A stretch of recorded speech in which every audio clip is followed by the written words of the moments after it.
Okay, try to get through this video before my drum head breaks.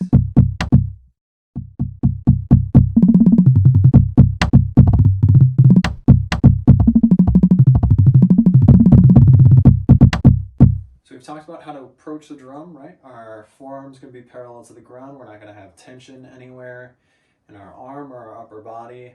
Fulcrum's going to be set. Back fingers are going to stay on the mount the whole time. We're going to play in the center of the head. And at whatever dynamic that we're playing at, we're going to hit the drum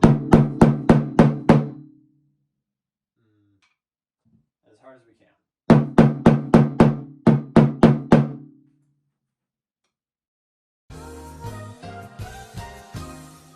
Okay, one impromptu head change later, we're back at it. So, now that we know also how to play together in unison, cleanly, hopefully, with our friends in the bass line, let's talk about how to approach splitting and things like that. I'm going to make another video that'll be after this, talking about like sort of where our mindset should be for thinking about music and learning music, certainly, and just like while we're playing, what we should be thinking about. This is going to talk about more like the exercises and things that we can do to work on the skill set of like playing splits and playing partials and things like that. So I've included in the materials a copy of 16th note and triplet grid. I'm not really going to go over it super far in depth as like the base exercise. I'm going to assume that you can either read it for the first time yourself. It's pretty simple to look at, or you've already been introduced to it. But let's talk about how to expand on grids for a bass drummer. Obviously, you can also play like 5-lit grid if you're playing 5-lit splits. If you're more at an advanced level, would definitely recommend it. But you know, like the snare quad tom drummer thing to do is like adding rudiments and stuff like that onto grids, which is also useful for us. You should know how to play rudiments as a bass drummer. But more applicable to what we play in the show is the timing aspect, not necessarily the chop out aspect of grids. So let's talk about that. Obviously, the first normal step that you should take once you're comfortable with the regular like 16th note grid or whatever you're playing, the next step would be to take out the inner beats. I have a met in my ear right now. Obviously, you should always play with a met, especially when you're doing timing stuff, because otherwise you're just guessing. You're not getting better. And I would also recommend if it's your first time marking time, because it's important to know what that relationship is. But you know, for 16th note grid, you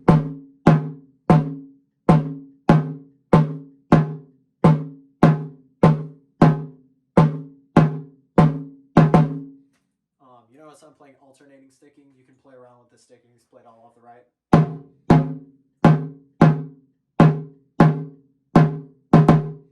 Off the left, whatever you want. You can do normal, the natural sticking. And then you can do that with triplet grid as well, obviously, too.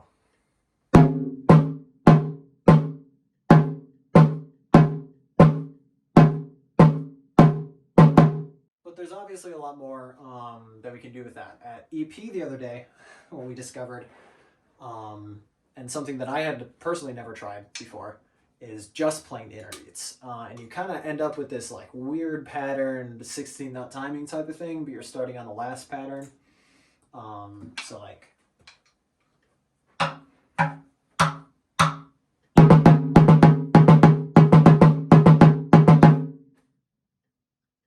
and so on. So, you know, that's a fun sort of mental exercise to go for. Again, something that I had not tried until last week. It never occurred to me. But the first things that I sort of played around with grids once I was familiar with them, once I was used to playing just the accents and, of course, the regular exercise, is playing them to different meters. So you can play the triplet grid accent pattern to a 16th note bass, and then what you end up with is dotted 8th note accent patterns on the 16th note bass. and it's a little funky and does not line up with 4/4 bars, but I'm going to play a bar of check or a couple 16th notes so we know where we're at.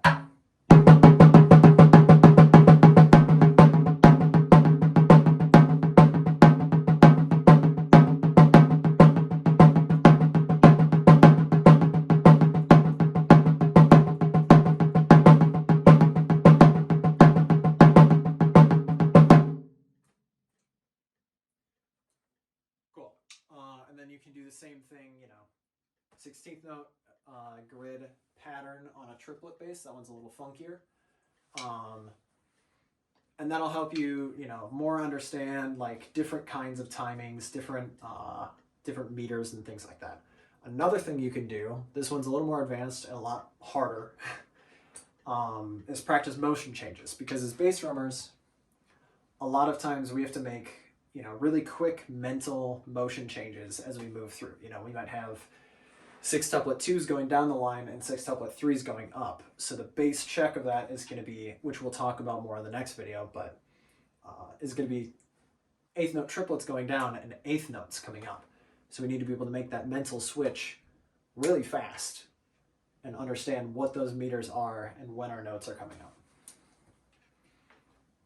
So to practice that, you can play triplet grid inside, like intermixed into a 16th note grid. And I'll just play the first part of it and leave it up to you to figure out the rest of it, because that's sort of a fun exercise. But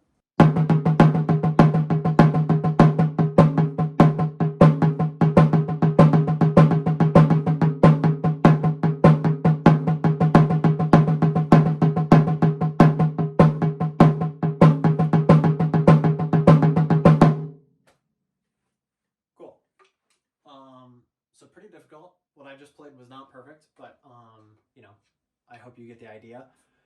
And we can do a lot of things like that just to understand more what the partials sound like. The goal of this is to be able to understand precisely where 1, 3, and where all of those are, and especially in relation to our feet. Like I said, I wasn't marking time here, but I would encourage you, especially when you start out, to mark time and use that tool and understand where that lines up with your feet. And then you can move to what I think is harder in just listening to a met, not marking time and playing it. But then the goal, is that we'll be able to look at our music and see, like, okay, we have an E count on the second beat, and then we have the of 4.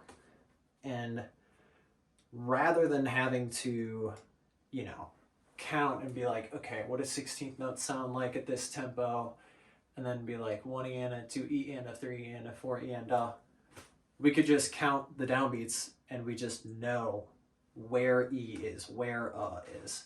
And just be able to count 1, 2, 3, 4, and just know where those notes are, right? Being solidified with that, understanding where those notes are, is going to make learning bass drum music a much easier task. For me, when I was in high school starting out, learning bass drum music was really hard for me, because I just didn't understand, like, okay, I'm not playing all the notes, and just like memorizing it, knowing where it was, especially alone without a bass line with you, is super hard.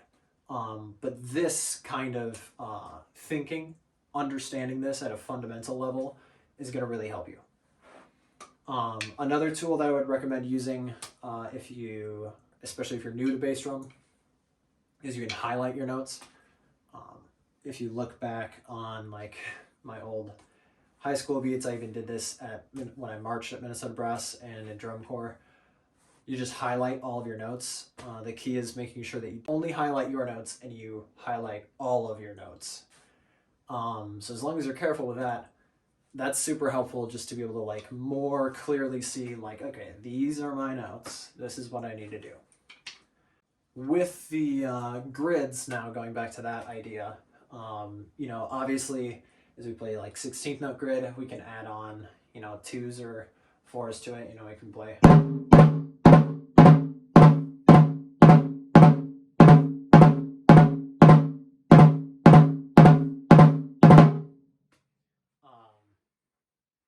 For 32nd note 2s, practicing that kind of skill set, and other things like that.